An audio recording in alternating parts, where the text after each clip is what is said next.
Maayong adlaw sa inyong tanan. Ako si Rizel Kibiti Ruiz, pag-umangko ni Myrna A. Antonio, na nagpuyo sa Puro 4, Patima, Santa Catalina, Negros Oriental.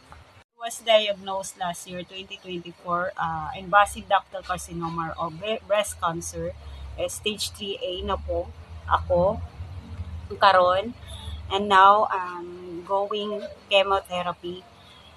Daghang salamat sa Negros Oriental Community of One Heart Association Incorporated o Nukuhay Group sa tabang nga inyong gihatag kanako.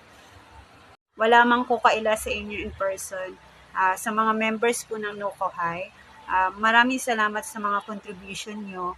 Maliit man o malaki ay sobrang laking tulong na po ito sa akin, sa mga gamot ko, sa mga laboratory test ko, sa mga blood works ko bago po ako magkikimo. So, akong nagpapasalamat sa inyo sa grupong ito, sa katulad kong may sakit. Sana marami pa po kayong matulungan. God bless po sa inyo. Maraming salamat po ulit.